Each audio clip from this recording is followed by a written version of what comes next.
رحم الله من قرأ سورة الفاتحة.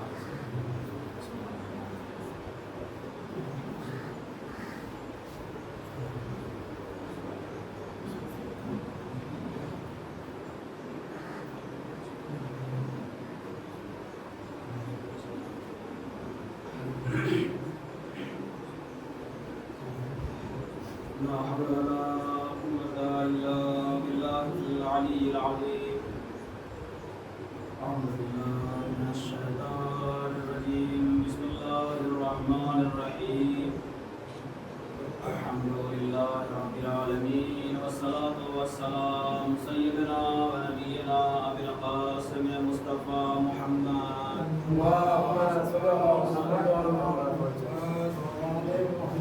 وعلى الطيبين الطاهرين المعصومين المظلومين ولعنة الله على أعدائهم أجمعين من الآن إلى قيام يوم الدين. أما بعد فقد قال الحسين عليه السلام: إني لم أخرج أشرا ولا بطرا ولا ظلما ولا فسادا بل إنما خرجت لطلب الإصلاح في أمة جدي وأسير بسيرة جدي وأبي علي بن أبي طالب.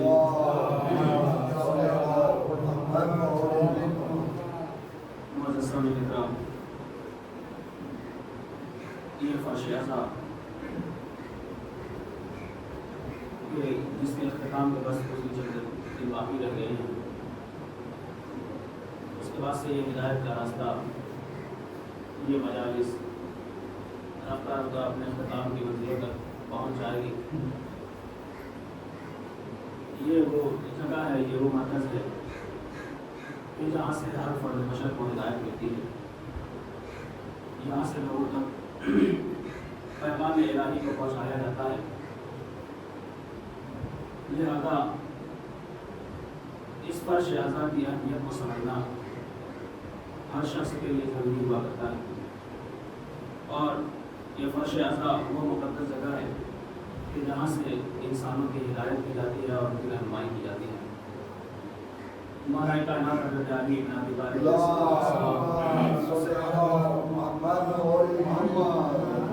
یہ ارشاد فرماتے ہیں کہ اگر کوئی شخص کسی کی ہدایت کرے اور وہ ہدایت یافتہ ہو جائے تو وہ شخص ہر اس چیز سے بہتر ہے کہ جس کے اوپر سورج کی روشنی پڑتی ہو. اب ہم اس حدیث کے ذیل میں اس فرش عزا کو دیکھیں تو سمجھ میں آتا ہے کہ یہ کردار وہی کردار ہو سکتا ہے جو اپنے گھر سے تعلق رکھتا ہو، کیونکہ یہاں سے جو شخص ہدایت دے دے ہر اس چیز سے بہتر ہے کہ جس کے اوپر روشنی پڑتی ہو، جس کے اوپر سورج کی روشنی پڑتی ہو. اب جس فرش عزا سے پوری بشریت کو ہدایت دی جاتی ہو، اس فرش عزا کا منعقد کرنے والا، اس فرش عزا کا اہتمام کرنے والا کتنا ہی باعظمت ہوگا کہ جس نے پوری بشریت کے لیے فرش عزا کا اہتمام کیا. لہذا میں نے جس حدیث شریفہ کو آپ کے سامنے پڑھنے کا شرف حاصل کیا، اس میں امام حسین علیہ السلام ارشاد فرماتے ہیں: انی لم اخرج اشرا ولا بدرا ولا ظلم ولا فسادا. میرا یہ خروج کرنا، میرا یہ قیام کرنا نہ ہی ظلم کے لیے ہے، نہ ہی فساد برپا کرنے کے لیے ہے، اور نہ ہی حکومت طلبی ہے، اور نہ ہی جہاں مقام کے لیے ہے. بل انما خرجت لطلب الاصلاح فی امت جدی. بلکہ میرا یہ خروج، میرا یہ قیام اس لیے ہے کہ میں اپنے نانا کے جد کی سیرت کو قائم کر سکوں. اپنے نانا اور جد کی امت کی اصلاح کے لیے نکل رہا ہوں، وہ سیرت جدی، اور اپنے جد کی سیرت کو برپا کرنے کے لیے وَأُرِيدُ أَنْ آمُرَ بِالْمَعْرُوفِ وَأَنْهَىٰ عَنِ الْمُنكَرِ، اور لوگوں کو امر بالمعروف کی دعوت دینے اور نہی عن المنکر سے لوگوں کو بچانے کے لیے. اب ہم دیکھیں، رسول کی تمام شریعت کو بچانے کے لیے امام حسین مدینہ سے ہجرت کر رہے ہیں. مدینہ سے ہجرت کر کے مکہ آئے، مکہ سے ہجرت کر کے کربلا کی جانب رواں دوا ہوئے، سرزمین عراق کی طرف رواں دوا ہوئے. اب ہم ہجرت کو اگر دیکھیں کہ ہجرت کتنی طرح کی ہوا کرتی ہے، تو ہم نے کتابوں میں پڑھا ہے کہ ہجرت 3 طرح کی ہوتی ہے. یعنی ایک جگہ سے نکل کر دوسری جگہ پر جانا، یہ کتنی طرح کی ہوتی ہے؟ 3 طرح کی ہجرت پائی جاتی ہے۔ ایک ہجرت وہ ہوتی ہے جو مکان اعلیٰ مکان تک، جو ایک جگہ سے لے کر دوسری جگہ تک ہجرت ہوتی ہے۔ یہ ہجرت ایسی ہجرت ہوتی ہے کہ جو ایک جگہ سے دوسری جگہ تک حرکت کی جاتی ہے، یہ سب سے چھوٹی ہجرت ہوتی ہے۔ آدمی ہجرت کرے ایک جگہ سے نکلے کسی دوسری جگہ کے لیے، تو یہ سب سے چھوٹی ہجرت ہوا کرتی ہے۔ اس سے بڑی جو ہجرت ہوتی ہے، یہ ہجرت ہوتی ہے گناہوں سے نکال کر اپنے آپ کو نیکی کے راستے پر لگانا، یہ بھی ہجرت ہوتی ہے۔ یہ دوسری ہجرت ہوتی ہے کہ جو درمیان والی ہجرت ہوتی ہے۔ اس ہجرت میں بھی انسان کا بہت بڑا فائدہ ہوتا ہے۔ اگر انسان یہ بھی ہجرت کر لے تو خدا کے راستے پر لگ جاتا ہے۔ امام جعفر صادق علیہ السلام ایک جگہ سے گزر رہے تھے تو کیا دیکھا؟ کسی کے گھر سے گانے کی آواز آ رہی تھی۔ امام اس گھر میں جانا چاہتے تھے، صحابی کا گھر تھا، سوچا کہ ملاقات کر لے، مگر اس گھر سے گانے کی آواز نہیں۔ امام کو برداشت نہ ہوا، امام نے وہ در چھوڑا اور چھوڑ کر امام آگے بڑھے۔ ایک دوسرے صحابی نے دیکھا کہ امام اپنے صحابی کے گھر جانا چاہتے تھے، مگر ڈھول تاشے کی آواز سنی تو امام واپس ہو گئے۔ انہوں نے جا کے اپنے اس کے گھر میں کہا کہ تیرے گھر میں فرزند رسول آ رہے تھے، مگر تمہارے گھر سے گانے کی آواز بلند تھی، اس لیے امام واپس چلے گئے۔ اب صحابی نے ان کو جیسے بتایا، ان کو بڑا ہی زیادہ افسوس ہوا۔ وہ امام کے پیچھے دوڑ گئے۔ وہ صحابی امام کے پاس پہنچے تو پیروں میں گر گئے۔ پیروں میں گرنے کے بعد معافی مانگی، آج کے بعد ایسا کام نہیں کروں گا۔ امام نے اس کو معاف کر دیا۔ اب ان کی جو ہجرت تھی وہ گناہ سے نیکی کی طرف ہجرت تھی۔ جب یہ نیکی کی طرف ہجرت کیے تو اب ان کو خدا کا راستہ ملا جس سے یہ جنت میں پہنچیں گے۔ جب امام ایک گانے کی وجہ سے اپنے صحابی کے گھر میں نہ گئے، تو اگر آج ہمارے معاشرے میں کسی کے گھر سے گانے کی آواز بلند ہوتی ہو تو وہ یہ امید نہ کرے کہ ہمارے گھر میں امام زمانہ آئیں گے۔ جب ان کے جد گھر میں نہ آئے تو ان کا بیٹا کیسے آ سکتا ہے؟ یہ ہجرت گناہوں سے نیکی کی طرف۔ ایران کا بہت ہی مشہور واقعہ ہے کہ ایک شخص بہت ہی گناہگار تھا، ہر شخص جانتا تھا، شرابی، کبابی، جواری تھا، جو بھی اس کو دیکھتا تھا یا جس جگہ وہ موجود ہوتا تھا وہاں وہ جانا پسند نہیں کرتے تھے۔ کچھ لوگ ہوتے ہیں ایسے کہ جن کو دیکھنے کے بعد لوگوں کے دلوں میں ڈر بیٹھ جاتا ہے۔ اور امام فرماتے ہیں کہ دنیا کا سب سے بدترین شخص وہ ہے کہ جس کی زبان کی شر سے لوگ ڈرے اور اس کا احترام کریں۔ ڈر کے احترام کرے تو یہ سب سے بدترین شخص ہے۔ اب وہ شخص کہیں پہ جاتا ہے تو لوگ اس سے ڈر کے بھاگتے ہیں، مگر جو اس کے مزاج کے تھے وہ اس کے ساتھ رہا کرتے تھے۔ فرش اعضا بچھا ہوا ہے، اب اس نے سوچا کہ مجلس میں بھی چلا جاؤ۔ جو بانی مجلس تھا اس نے دروازے پہ پکڑ لیا، کہا کہ یہ فرش اعضا شریفوں کے لیے ہے، جو شریف نہیں ہے ان کے لیے فرش اعضا نہیں ہے۔ اب اس نے ہاتھ پکڑا اور واپس کر دیا، کہا تمہیں فرش اعضا پہ نہیں آنا ہے۔ جیسے ہی اس کو واپس کیا، اب رات ہوئی ہے تو خواب دیکھا۔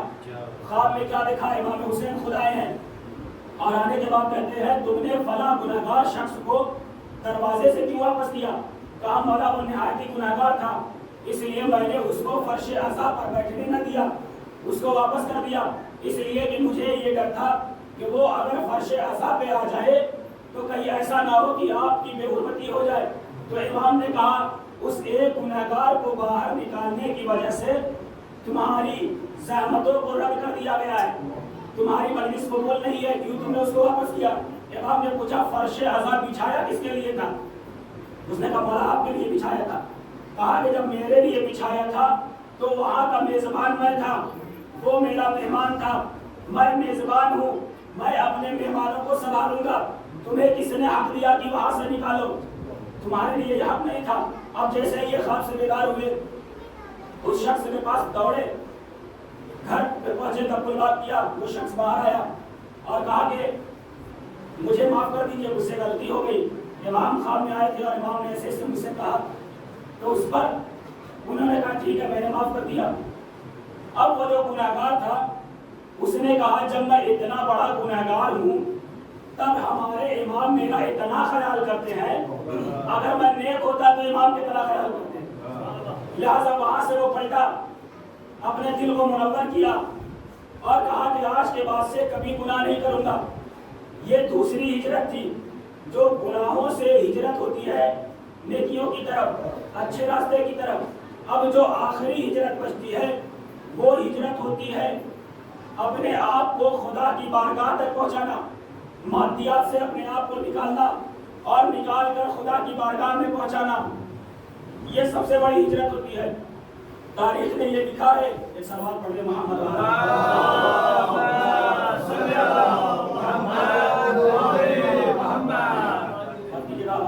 اس میں جلدی سے ہی انشاءاللہ۔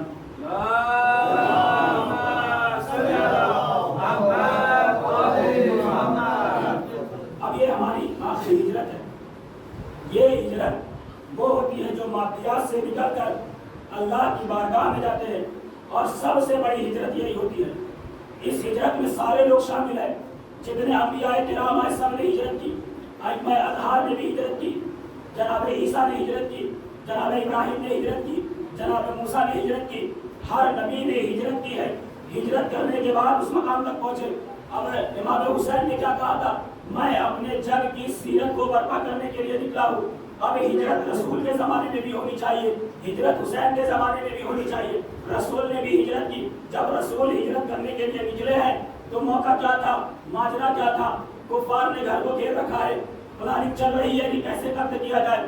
دارالندوا میں میٹنگ کی گئی تھی کہ رسول کو کیسے قتل کیا جائے۔ اب رسول نے اپنے گھر سے ہجرت شروع کی۔ جب ہجرت کی ہے تو علی سے کہا ہے علی میرے بستر پہ لیٹ جاؤ۔ اب بستر پہ لٹایا، علی کو جب لٹایا ہے تو مولا کائنات نے پوچھا کیا میرے لیٹ جانے سے، آپ کے بستر پہ سو جانے سے آپ کی جان بچ جائے گی؟ تو اس وقت رسول نے کہا تھا اگر میرے بستر پہ لیٹ گئے تو کفار سمجھیں گے کہ رسول سو رہا ہے اور مجھے موقع مل جائے گا، میں وہاں سے ہجرت کر کے چلا جاؤں گا۔ تو اس وقت رسول کے بستر پر مولا کائنات سوئے تھے۔ مولا کائنات نے صحیح معنوں میں اپنی جان کو نچھاور کر دیا تھا، اس لیے کہ اگر وہ رسول سمجھتے تو مولا کائنات کو قتل کر دیتے۔ شاید حسین نے یہ آواز دی ہو اے بابا آپ نے اپنی جان کو خطرے میں ڈال کر رسول کو بچایا تھا، مگر یہ آپ کا لال سرزمین کربلا پر اپنی جان کو نچھاور کر کے شریعت محمدیہ کو بچائے گا۔ یہ سوال پڑھ دے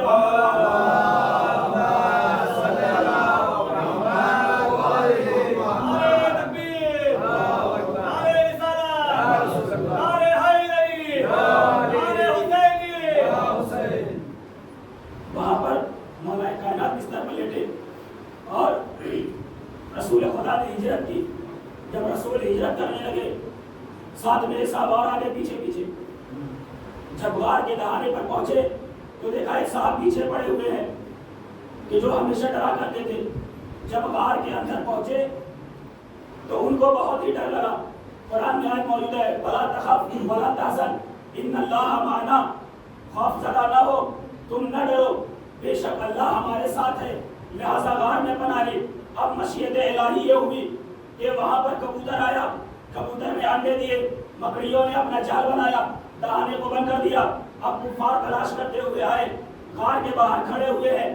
کسی نے کہا غار میں چل کے دیکھ لیتے ہیں، تو کسی نے کہا غار میں رسول نہیں ہے، اس لیے کہ یہ مکڑی کے جالے دیکھو، یہ کبوتر کے انڈے دیکھو، اگر رسول اندر جاتے تو یہ انڈا راستے میں نہ پڑا ہوتا، رات کی تاریکی میں انڈے کو پھوڑ دیتے، اور اگر اندر گئے ہوتے یہ مکڑی کا جالا ایسے صحیح سلامت نہ ہوتا، یہ مکڑی کا جالا بھی خراب ہو گیا ہوتا۔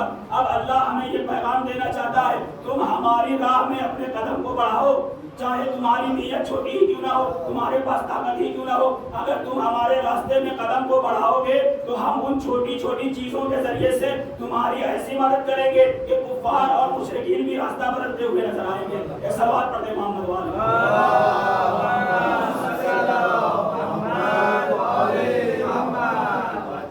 لہذا یہ تھی رسول کی ہجرت۔ اب جناب عیسیٰ نے بھی ہجرت کی ہے۔ ان کا دور نہایت ہی خوفناک دور تھا کیونکہ سارے دشمن تھے۔ جناب یحییٰ کو بھی انہی لوگوں نے قتل کیا تھا، کس لیے؟ صرف اس لیے کہ جناب یحییٰ نبی نے ایک فتویٰ دیا تھا۔ فتویٰ کیا تھا کہ بہن کی لڑکی سے شادی کرنا جائز نہیں ہے، ہماری بہن ہو پھر اس کی لڑکی ہو اس سے شادی کرنا جائز نہیں ہے۔ فقط اتنا فتویٰ دیا تھا، دشمن جو بادشاہ تھا وہ نبی کی جان کے درپے ہو گیا تھا، چاہا تھا کہ نبی کو قتل کر دے، ایسا دور تھا۔ اس دور میں جناب عیسیٰ نے ہجرت کی ہے۔ جب ہجرت کرنے لگے تو عیسیٰ نے کیا کہا کہ من انصاری، کون ہے میری نصرت کرنے والا؟ تو لوگوں نے کہا نحن انصار اللہ، ہم ہیں اللہ کی مدد کرنے والے، یعنی آپ کی مدد کرنے والے، اللہ کی راہ میں آپ کی مدد کرنے والے ہم ہیں۔ قرآن مجید جب پڑھتے ہیں تو قرآن مجید میں یہ تذکرہ آتا ہے، اے رسول ان سے کہہ دو کہ رسول کی مدد ویسے کرے جیسے حواریوں نے عیسیٰ کی مدد کی تھی۔ جب عیسیٰ نے بلایا تو سارے لوگ دوڑ کر چلے آئے تھے، ویسے ہی رسول کہہ دو کہ جب میں تم کو بلاتا ہوں اللہ کی راہ میں مدد کرنے کے لیے، تم بھاگے چلے آؤ، میری مدد کرنے کے لیے آؤ۔ یہی وجہ تھی، یہی پیغام امام حسین نے سرزمین مکہ پہ پہنچایا تھا کہ جب محمد چاہتے تھے لوگوں کو بلائیں تو حوالہ دیا تھا جناب عیسیٰ کا۔ جناب عیسیٰ نے لوگوں کو بلایا، حواری چلے آئے، رسول نے صحابہ کو بلایا، صحابہ چلے آئے۔ میں حوالہ دیتا ہوں رسول کا، میرا جو قیام ہے، میرا یہ خروج ہے، دین کو برپا کرنے کے لیے ہے۔ جب رسول نے اپنے صحابیوں کو بلایا تو صحابی چلے آئے، کیوں؟ اس لیے کہ رسول کو بچانا تھا، شریعت کو بچانا تھا۔ اب اسی شریعت کو بچانے کے لیے میں نکل رہا ہوں، میں قیام کر رہا ہوں۔ اب اگر حقیقی صحابی ہو، حقیقی رسول کے ماننے والے ہو تو اسی شریعت کو بچانے کے لیے میری آواز پہ لبیک کہو اور میرا ساتھ دیتے ہوئے میرے ساتھ ہجرت کرو۔ اس وقت سب کو بلایا، جو چاہنے والے تھے وہ آواز میں لبیک کہتے ہوئے چلے آئے۔ اب ہجرت کرنے والے مکہ نے جب خط آیا ہے امیر شام کے بیٹے کا یزید کا جب خط آیا تو دو طرح کی ہجرت کرنے والے تھے۔ ایک ہجرت جو اپنی ذات کے لیے تھی، ایک ہجرت اللہ کے لیے تھی۔ جب خط ملا امام حسین سے بھی بیعت طلب کی، عبداللہ ابن زبیر سے بھی بیعت طلب کی، دونوں نے ہجرت کی۔ اللہ نے کہا ہجرت کرنے والے کامیاب ہیں، جس نے ہجرت کی وہ کامیاب ہے، مگر اب ہجرت کا معیار دیکھنا ہے کہ ہجرت کا معیار کیسا ہے۔ اگر ہمارے بتائے ہوئے تینوں راستے پر اگر ہجرت کرتا ہے تو وہ کامیابی ہوتی ہے، اس کے علاوہ اگر اپنی ذات کے لیے ہجرت کرتا ہے تو وہ ہجرت نہیں ہوا کرتی۔ اب رسول خدا کے فرزند نے بھی ہجرت کی، عبداللہ ابن زبیر نے بھی ہجرت کی۔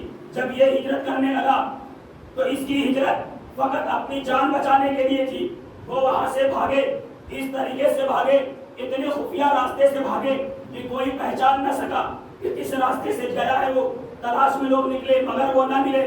انہوں نے امام حسین سے بھی وصیت کی، محمد حنفیہ نے بھی وصیت کی، دوسرے لوگوں نے وصیت کی کہ آپ ہجرت کریے مگر ان راستوں سے ہجرت کریے کہ جو راستہ نہ پہچانا ہو، جس راستے کو لوگ جانتے نہ ہو۔ مگر امام نے کہا میں ہجرت انہی راستے سے کروں گا جو راستہ معروف ہے، جو راستہ مشہور ہے، اس لیے کہ مجھے اپنا وعدہ پورا کرنا ہے۔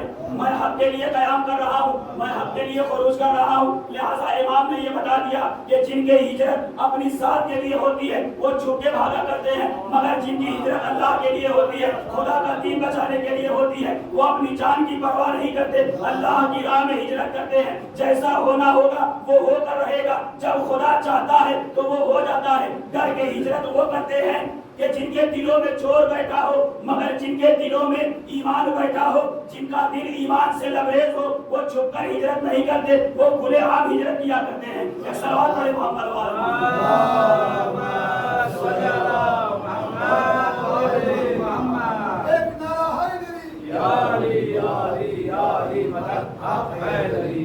اسی لیے امام حسین نے ہجرت کی تو ہر موقع پر حسین رکتے گئے ہیں، صحابہ سے ملاقات کرتے ہیں۔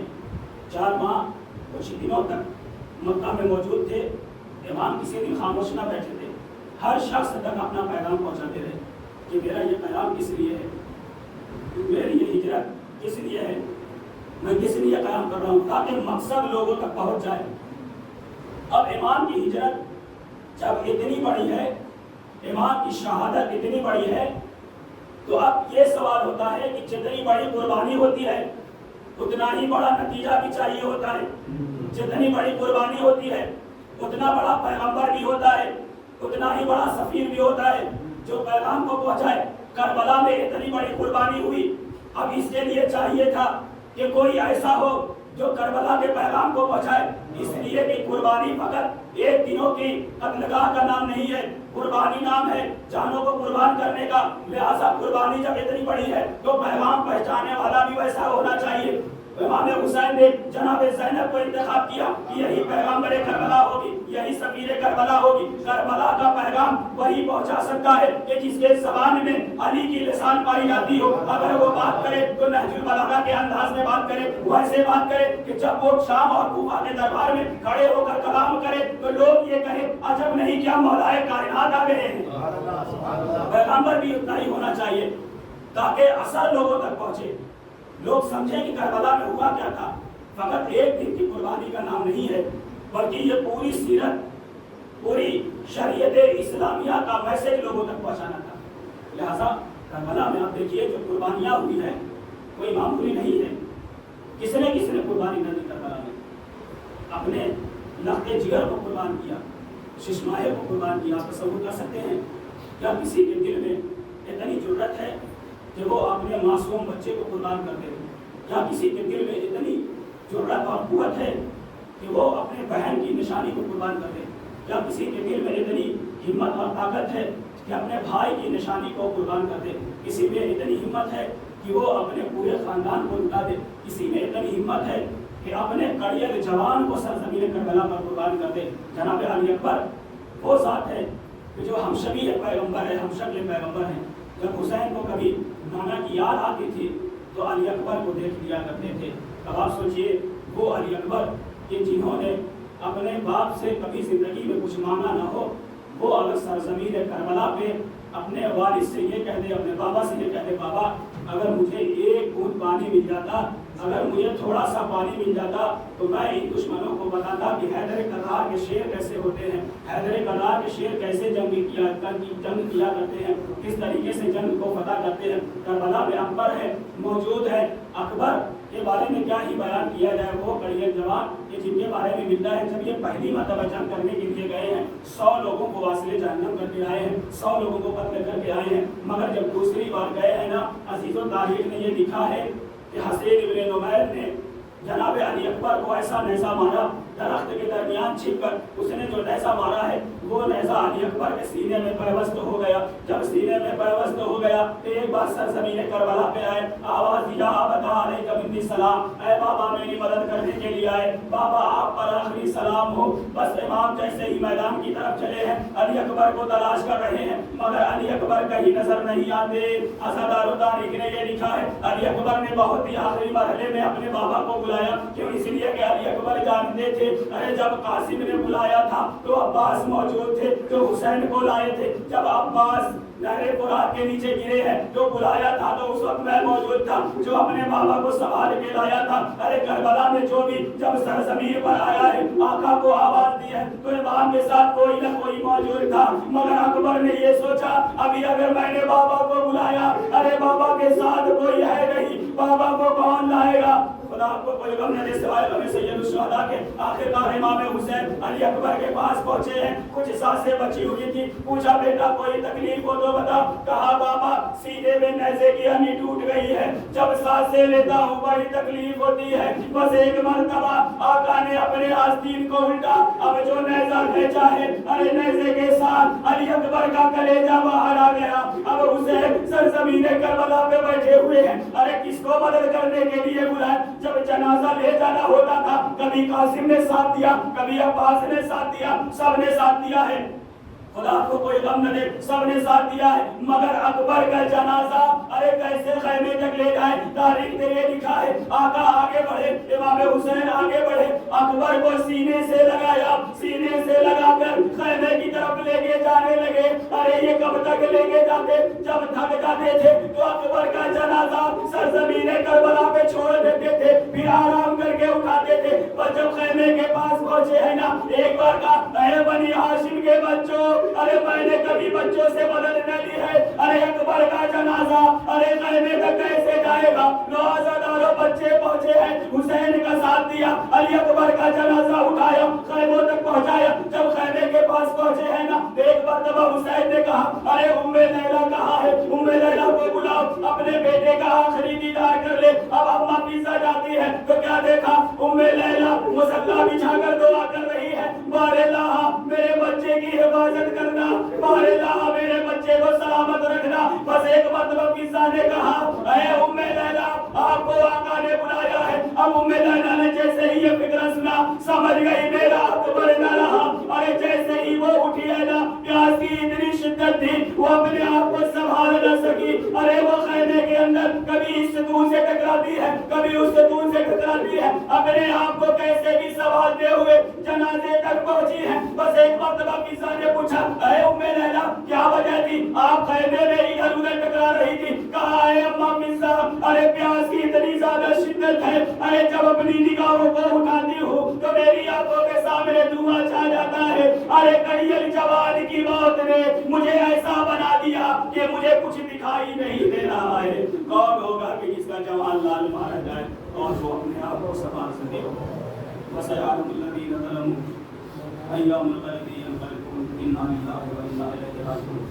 رسم کے قضاء تسلیم علیہ وعلیٰ واسطہ محمد وعلیٰ محمد کا ہمارے قصص کی بارش کو قبول فرما، وعلیٰ واسطہ محمد وعلیٰ محمد کا ہمارے رسموں کو شہزادی کے رومان میں جگہ عنایت فرما، وعلیٰ واسطہ محمد وعلیٰ محمد کا ہماری سیئات کی مغفرت فرما، وعلیٰ واسطہ محمد وعلیٰ محمد کا ہمارے اور ہمارے مرحومین اور آپ کے مرحومین جملہ تمام مومنات کو جوار معصومین کی جگہ عنایت فرما، وعلیٰ واسطہ محمد وعلیٰ محمد کا ہماری نوحہ خانیس کی نظرین کو قبول فرما، وعلیٰ واسطہ محمد وعلیٰ محمد کا ملت اسلامیہ کی حفاظت فرما، وعلیٰ واسطہ محمد وعلیٰ محمد و علماء کرام خصوصاً آج اللہ سستانی اللہ خامنہ اور دیگر مراجع کی حفاظت فرما، وعلیٰ واسطہ محمد وعلیٰ محمد کا ہم سب کو سیرت اہل بیت اپنانے اور اس پر عمل کرنے کی توفیق عنایت فرما، وعلیٰ واسطہ محمد وعلیٰ محمد کا فلسطین رفح اور غزہ کے مسلمانوں کی حفاظت فرما، وعلیٰ واسطہ محمد وعلیٰ محمد کا دشمنان اسلام اگر قابل ہدایت نہیں ہے تو پروردگار عالم سب کو نیز کو نابود فرما، وعلیٰ واسطہ محمد وعلیٰ محمد کا جنت البقیع میں نشان روزہ قائم فرما،